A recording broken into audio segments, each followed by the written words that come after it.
जय हिंद बच्चों, एक बार फिर से स्वागत है आपके अपने चैनल अनिल ट्यूटोरियल क्लासेस में।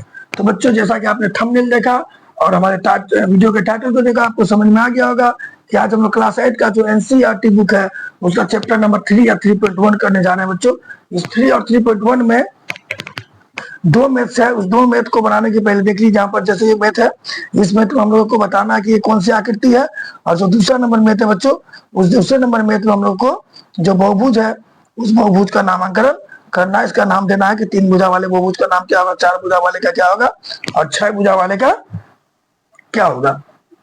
तो इन सबको बनाने के पहले हम लोगों को कुछ परिभाषाएं समझ लेनी होंगी, क्योंकि जब तक हम उन परिभाषाओं को नहीं समझेंगे हम मैथ को नहीं सॉल्व कर पाएंगे। तो चलिए बच्चों, पहले हम लोग परिभाषाओं को देखते हैं, लेकिन उसके पहले आप लोग फटाफट जाइए हमारे चैनल को सब्सक्राइब कर लीजिए, वीडियो को लाइक कर दीजिए और शेयर कर दीजिए तथा हमारे बेल आइकन को भी दबा लीजिए वीडियोज के, ताकि हमारा नोटिफिकेशन टाइमली आपको मिलता रहे और आप उससे बेहतर एजुकेशन ग्रहण कर पाए। ठीक है बच्चों, इससे हम लोग मोटिवेट होते हैं, हम लोगों का मन भी करता है कि और ज्यादा वीडियो बना के आप लोगों को दे। ठीक है बच्चों, हम लोगों को सिर्फ आपका प्यार और सहयोग चाहिए, उसके अलावा कुछ नहीं चाहिए बच्चों। तो चलिए अब हम लोग अपने वीडियो को शुरू करते हैं। तो क्या बोला गया है, सबसे पहले तो ये याद रखिएगा, जो पेपर होता है बच्चों, वो पेपर यानी कागज एक समतल प्रतिरूप होता है जिस पर हम किसी आकृति को बनाते हैं। तो समतल प्रतिरूप होता है कागज, इस चीज को याद रखिएगा, ऑब्जेक्टिव में पूछा जा सकता है। और पेंसिल को कागज पर हटाए बिना विभिन्न बिंदुओं को अगर हम जोड़ते हैं तो जो एक समतल आकृति प्राप्त होती है, जो आकृति प्राप्त होती है उसको हम लोग कहते हैं बच्चों समतलीय वक्र। जैसे मैंने ये एक आकृति बनाई जिसको मैंने बिना पेंसिल को हटाए बनाया, तो ये हो गया समतलीय वक्र। अगर मैंने ये आकृति बनाई, मैंने बिना पेंसिल को हटाए बनाया, तो ये हो गया समतलीय वक्र। ये क्लियर हो गया कि कौन सा समतलीय वक्र हो रहा है। ठीक है, अगर ये समतलीय वक्र या कोई भी आकृति जो है बच्चों केवल रेखा खंडों से बनी है, किससे बनी है, केवल रेखा खंडों से बनी है। जैसे मान लीजिए ये केवल रेखा खंडों से बनी है, या फिर ये जो है केवल रेखा खंडों से बनी है बच्चों, तो ऐसे आकृति को हम लोग क्या कहेंगे, या यही देख लीजिए, ऐसे आकृति को हम लोग क्या कहेंगे बच्चों, बहुभुज कहेंगे। ये बहुभुज नहीं होगा हमारा, ये बहुभुज नहीं होगा, क्योंकि रेखा खंड मेरा यही है और ये वाला भाग जो है मेरा वक्र है, तो बहुभुज नहीं होगा। बहुभुज वही होगा जो आकृति केवल रेखा खंडों से बनी है।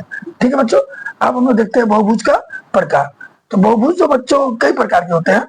अगर हम लोग बात करें भुजाओं के आधार पर, तो बहुभुज अवतल और उत्तल दो आकृतियों में बांटा गया है। तो जो अवतल क्या होता है बच्चों, अगर कोई आकृति है जिसका शीर्ष अंदर ना हो, यानी पूरा का पूरा शीर्ष क्या हो बच्चों, बाहर हो।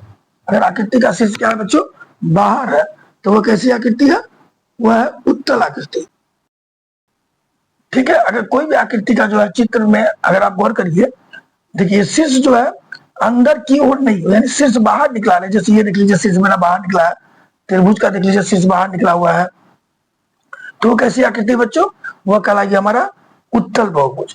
ठीक है, लेकिन अगर वही अवतल बहुभुज क्या होता है, अगर वही शीर्ष मेरा अंदर रहे, देखिए अगर एक शीर्ष बाहर होता नहीं अंदर होता, मिस हो गया, अगर एक शीर्ष अंदर होता है तो वह अवतल बहुभुज है। तो याद रखिएगा, उत्तल बहुभुज का शीर्ष बाहर होता है या फिर अवतल का शीर्ष अंदर होता है, इसको याद रखिएगा। फिर इसको हम ऐसे भी बोल सकते हैं कि इसका आंतरिक कोण जो है ना बच्चों 90 से छोटा होता है। अगर आप गौर करिएगा तो ये एंगल देख लीजिए, हम लोग जानते हैं 90 नहीं 180 से छोटा होता है, हम लोग जानते हैं मेरा 180 है। अगर कोई कोण इधर चुक गया तो वो 180 से क्या हो गया बच्चों, छोटा हो गया। ठीक है, 180 से छोटा हो गया। ठीक, अगर यही कोण मेरा इधर निकल गया तो ये 180 से क्या हो गया बच्चों, बड़ा हो गया। ध्यान दीजिएगा, तो अगर हम लोग बात करें तो ये कोण मेरा 180 से छोटा है, ये 180 से छोटा है, ये 180 से छोटा है, ये भी छोटा है, ये भी छोटा है। त्रिभुज में तीनों कोण 180 से छोटा होता है, क्योंकि तीनों कोण मिला के 180 होता है। लेकिन अगर हम लोग इसका बात करते हैं तो ये वाला कोण देखिए, ये मेरा 180 से क्या है बच्चों, बड़ा है। क्योंकि अगर आप गौर करेंगे इस लाइन को बढ़ाते हैं, सीधा 180 हो गया, इस लाइन को बढ़ाए तो मेरा यहीं से यहाँ तक मेरा 180 हो गया, ये वाला कोण मेरा बड़ा है। तो अगर कोण 180 से बड़ा होता है बच्चों, तो वो क्या होगा, अवतल बहुभुज होगा। कई तरह से समझ सकते हैं। पहला तो समझ सकते हैं कि शीर्ष अगर बाहर है तो उत्तल है, शीर्ष अंदर है तो अवतल है। 180 से छोटा कोण है प्रत्येक कोण, तो वो क्या है बच्चों मेरा उत्तल बहुभुज है। और एक भी कोण अगर 180 से बड़ा है तो वो अवतल बहुभुज है। तीसरा हम ये भी समझ सकते हैं कि इसका जो विकर्ण होता है बच्चा, सारा का सारा विकर्ण अंदर होता है, बाहर नहीं होता है। और इसका एक विकर्ण, कम से कम एक विकर्ण बाहर होगा। तो विकर्ण तो आप लोग जानते हैं, त्रिभुज के अंदर अंदर दो शीर्षों को मिलाएंगे तो विकर्ण कहलाएगा।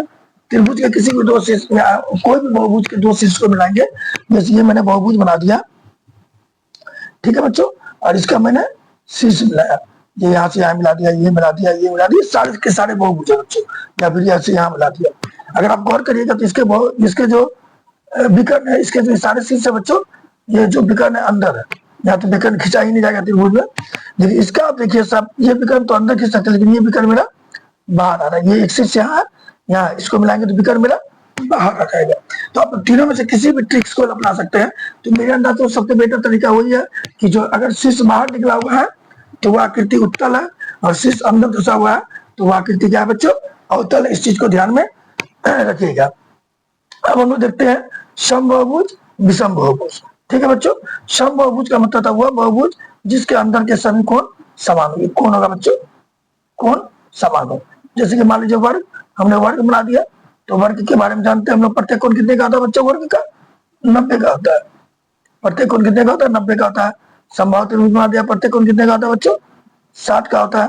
कितने का होता है, 60 का होता है। तो समबाहुभुज में क्या होता है बच्चों, समबाहुभुज हुआ बहुभुज होता है इसके प्रत्येक कोण बराबर हो। लेकिन विषम बहुभुज हुआ बहुभुज होगा इसके प्रत्येक कोण बराबर ना हो। जैसे मान लीजिए हमने ये बना दिया समांतर चतुर्भुज, ये 60 हो गया, ये 120 हो गया, ये 60 हो गया, ये 120 हो गया। तो क्या इसी स्थिति में ये मिस्टेक हो गया, हमने सामने का कोण बराबर होगा, ये 60 है तो ये 60 होगा, और ये 120 है तो ये 120 होगा। कुछ इस तरह से बनेगा हमारा। तो ऐसी स्थिति में मैंने समलंब बन गया बच्चे, इसी का थोड़ा मिस्टेक बना दिया, ठीक है, थोड़ा मिस हो गया मेरा। हम समांतर चतुर्भुज बोले तो खैर ये भी त्रिभुज में आप समझ सकते हैं, क्योंकि समांतर चतुर्भुज अगर बनाते हैं बच्चे, समलंब बन गया था। समांतर ऐसा होता है, इसका आमने सामने का बराबर होता है, ये 60 तो ये भी 60, और ये 120 तो ये भी 120। समझे बच्चों। तो अगर ऐसी आकृति अलग अलग कोने, जैसे इसमें मान लीजिए 60 है तो ये 120 है, ये 60 है तो ये 120 है, चारों कोण बराबर नहीं है। अगर चारों सभी कोण बराबर ना हो अंतःकोण, तो वह क्या कहलाएगा बच्चों, वह कहलाएगा विषम बहुभुज। और सभी कोण बराबर है तो क्या कहलाएगा बच्चों, समबाहुभुज कहलाएगा। तो आप लोगों को अवतल ये हो गया मेरा उत्तल, ये हो गया मेरा अवतल, और ये हो गया समबाहुभुज विषम बहुभुज। ये आप लोगों को क्लियर समझ में आ गया होगा बच्चों। अब हम लोग चैप्टर का मैथ बनाते हैं। ठीक है बच्चों, अब हम लोग देखते हैं पहला मैथ क्या कर रहा है। देखिए ध्यान से, क्वेश्चन को ध्यान से देखिएगा। जो पहला क्वेश्चन है बच्चों, पहले क्वेश्चन में क्या कहा है, साधारण वक्र। तो हम लोगों ने अभी जस्ट बना ना, साधारण वक्र मतलब क्या होता है, साधारण वक्र मतलब होता है, अभी जो बताया हम लोगों ने, अगर किसी भी आकृति को बिना पेंसिल उठाए पेपर पर बनाए और वह एक दूसरे को ना काटे, कहीं काटेगा नहीं, काटेगा तो फिर नहीं होगा, तो वो क्या है बच्चों, तो वह साधारण वक्र है। ये हम लोग जान ही रहे हैं। और पहले नंबर को देख रहे हैं हम लोग, साधारण वक्र। तो पहले हम पहले नंबर को साधारण वक्र देते हैं। अब इसमें ढूंढते हैं कौन सा साधारण वक्र है। तो अगर आपको ये वाला फिगर बनाने के लिए बोला जाए बच्चों, तो ये फिगर आप बिना पेंसिल उठाए बना सकते हैं। देखिए बन गया, ठीक है, और एक दूसरे को कहीं काट भी नहीं रहा, कहीं कटिंग भी नहीं हुआ, तो ये मेरा साधारण वक्र नहीं है, ऐसा साधारण वक्र है। तो साधारण वक्र तो मेरा नंबर 1 हो गया। इसमें गौर करिए, अगर इसको बनाने के लिए बोला जाए तो ये भी आप बना सकते हैं ऐसे बिना पेंसिल उठा, तो ये भी मेरा साधारण वक्र हो गया। 2 नंबर भी 1 का आंसर हो गया। यानी ये ए नंबर का आंसर कौन कौन हो गया बच्चों, 1 नंबर हो गया, 1 आंसर साधारण वक्र में, 1 भी आ गया, ये भी आ गया। अब इस आकृति को बनाने के लिए बोला जाए तो ये ऐसे बनाएंगे, लेकिन दूसरा खींचने के लिए बच्चों को पेंसिल को पेपर से उठाकर तब खींचना होगा। यानी ये मेरा नहीं होगा, तो 3 नंबर मेरा 1 नंबर के आंसर में नहीं आएगा। अभी हमें सिर्फ ए नंबर बनाना है। इसको देखिए तो ऐसे ही नहीं होगा, क्योंकि इसने कट कर दिया रेखा को। तो मैंने बोला ना कि ये एक दूसरे को ना काटे, यहाँ देखिए कटिंग हो गया, कट गया, तो ये मेरा साधारण वक्र नहीं होगा। तो अभी तक मेरा 1 नंबर मिल गया, 2 नंबर मिल गया। इसको बोला जाए तो ये देख लीजिए, आप बिना पेंसिल उठा बना सकते हैं, बन गया। तो ये 5 नंबर भी मेरा साधारण वक्र होगा। छठा नंबर देखिए, तो इसको भी हम बिना पेंसिल उठाए बना सकते हैं बच्चों, तो ये भी मेरा साधारण वक्र होगा। इसको भी हम बिना पेंसिल उठाए बना सकते हैं, तो ये भी मेरा साधारण वक्र होगा। अरे काट भी नहीं रही एक दूसरे को, ध्यान दीजिएगा, कट भी नहीं रहा, जैसे जैसे ये कटा है, कट भी नहीं रहा, तो और बिना पेंसिल उठाए बना सकते हैं हम लोग इसको, तो ये भी साधारण वक्र है। जब हम इसकी जिक्र करते हैं तो भैया ये देखिए कट रहा है, यहाँ कट रहा है और यहाँ कट रहा है, और बिना पेंसिल उठाए हम नहीं बना सकते, इसको बनाने के लिए पेंसिल उठाना पड़ेगा, तो ये मेरा साधारण वक्र नहीं है। तो साधारण वक्र कौन कौन सा है बच्चों, तो ये 1 नंबर है जो मैंने यहाँ लिखा है, 2 नंबर है जो लिखा है, उसके बाद मेरा 5 नंबर है जो मैंने लिखा है, 6 नंबर है जो लिखा है, और 7 नंबर है जो लिखा है। तो मेरा ए नंबर का जवाब क्लियर हो गया बच्चों। अब हम लोग देखते हैं बी नंबर, कितना नंबर बच्चों, बी नंबर। तो बी नंबर क्या कर रहा है बच्चों, बी नंबर वाला साधारण बंद वक्र, साधारण बंद वक्र, साधारण हो लेकिन बंद हो। तो साधारण में हम लोगों ने क्या क्या देखा बच्चों, ये है साधारण, ये है साधारण, ये साधारण नहीं क्योंकि उसको उठाने के लिए हम लोगों का हाथ उठाना पड़ रहा है बच्चों। ये भी साधारण नहीं क्योंकि ये यहाँ कटा, यहाँ कटा, यहाँ कटा, यहाँ कटा, तो ये दोनों तो ऐसे ही नहीं होगा। ये है साधारण, ये है साधारण, ये है साधारण, ये साधारण नहीं। अब इस पांचों में, यानी ये 1 number, 2 number, 5 number, 6 number, 7 number, इस पांचों में हमको देखना है कि कौन बंद है। बंद का मतलब होता है बच्चों सभी ओर से बंद होना चाहिए, जिससे निकलने का रास्ता ना हो। तो आप गौर करिए, ये भी बंद है, कहीं से निकलने का रास्ता नहीं है बच्चों, ये भी बंद है, ये तो होगा ही नहीं, ये तो होगा ही नहीं, ये तो होगा ही नहीं। ये देखिए, तो ये भी मेरा बंद है, तो 1 नंबर भी बंद है, 2 नंबर भी बंद है, 5 नंबर भी बंद है, 6 नंबर भी बच्चों मेरा बंद है, और 8 नंबर भी, 8 नहीं है बच्चों, 7 है, 7 नंबर भी बंद है। तो साधारण बंद वक्र में कौन कौन आ गया बच्चों, 1 number, 2 number, 5 number, 6 number, 7 number, और ये मेरा साधारण वक्र भी था। दोनों का आंसर सेम हो रहा है, साधारण बंद वक्र और साधारण वक्र, दोनों का आंसर हमारा क्या रहा बच्चों, सेम हो रहा है। ये समझ में आ गया आप लोगों को। अब हम लोग देखते हैं बच्चों बहुभुज, किसको देखते हैं, बहुभुज। तो बहुभुज में मैंने बताया था कि बहुभुज वह आकृति होती है जो रेखाखंडों से बनी है, जिसमें रेखाखंड हो। सी नंबर में बहुभुज, बहुभुज किससे बनी होती है बच्चों, रेखाखंडों से बनी होती है, उसमें सरल रेखा, सीधी सीधी लाइनें होंगी।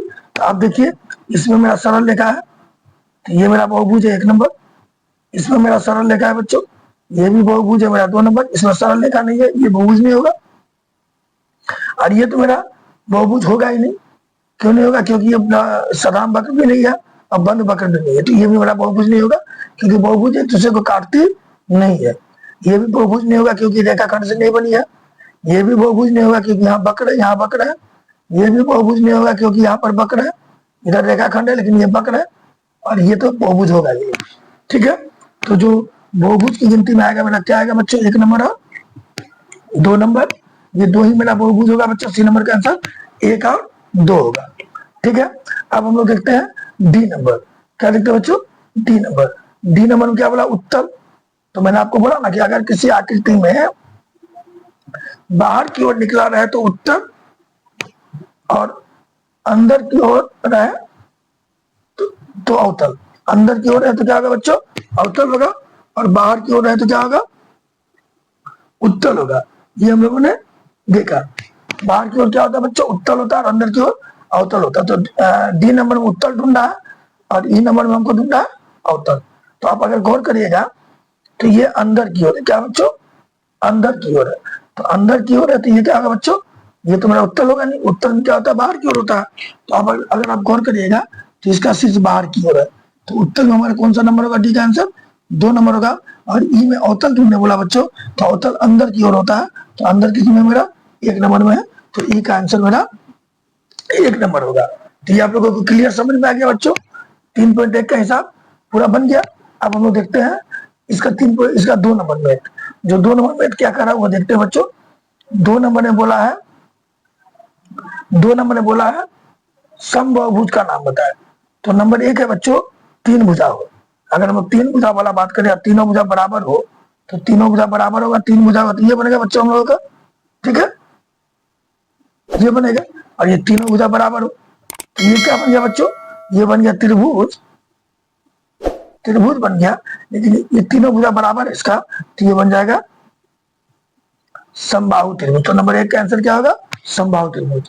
मतलब हमको समबाहुभुज बनाना है जिसकी तीनों भुजा बराबर हो। तो तीनों भुजा बराबर होगा, समबाहुभुज होगा तो देखिए तीन भुजा है तो त्रिभुज तो होगा ही, और तीनों भुजा बराबर हो गया तो समबाहु त्रिभुज।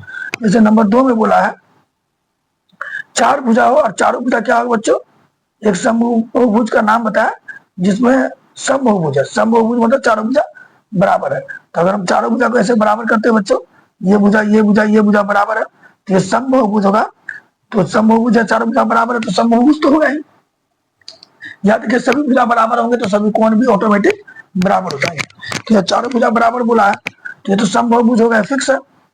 तो लेकिन चार भुजा है तो क्या होगा, ये चतुर्भुज होगा। क्या होगा बच्चों, चतुर्भुज होगा। चार भुजा है लेकिन चारों भुजा बराबर है तो इसका नाम पड़ेगा समचतुर्भुज। क्या पड़ेगा बच्चों, समचतुर्भुज। और नंबर 3 में क्या बोला बच्चों, छह भुजा है। छह भुजा, छह बराबर है बच्चों। तो जब छह भुजा है और छह मेरा बराबर है तो फिगर मेरा कुछ ऐसे हो गया। छह भुजा क्या होगा बच्चों, बराबर होगा। छह भुजा बराबर है तो ये स्थिति में क्या कहलाएगा बच्चों, सम षटभुज। क्योंकि छह भुजा है तो छह भुजा वाले बहुभुज को कहते हैं षटभुज, और सभी बराबर है तो नाम पड़ जाएगा सम षटभुज। मुझे तो पांच भुजा और पांचों बराबर हो तो क्या कहलाएगा बच्चों, सम पंचभुज। ठीक है, आठ भुजा आठों बराबर हो तो आठ भुजा वाले को कहते हैं अष्टभुज। क्या कहते हैं बच्चों, अष्टभुज। लेकिन इसका आगे बराबर है आठों भुजा तो सम अष्टभुज, क्योंकि सम का मतलब होता है बराबर। ठीक है बच्चों, तो इस प्रकार हमारा ये 3.1 जो चैप्टर है वो क्लियर होता है। 3.2 का वीडियो जस्ट आपको लेके आया, अगले वीडियो में आपको बताएंगे। याद रखिएगा मेरा वीडियो जब भी आएगा शाम को अप्रोक्स 6 बजे के आसपास आएगा, क्योंकि उसके बाद आप लोगों को रात में आसानी से वीडियो देखने का मौका मिलता है। ठीक है बच्चों, तो अगर ये वीडियो अच्छा लगा तो वीडियो को लाइक कर दीजिएगा, चैनल को सब्सक्राइब कर लीजिएगा, बेल आइकन को दबा दीजिएगा ताकि हमारा नोटिफिकेशन आपको मिलता रहे, और वीडियो को शेयर भी कर दीजिएगा ताकि आपके दोस्त और आपके जो भी नजदीक वाले व्यक्ति हैं, स्टूडेंट है, वो इसका फायदा उठा सके। बच्चों जय हिंद, जय भारत।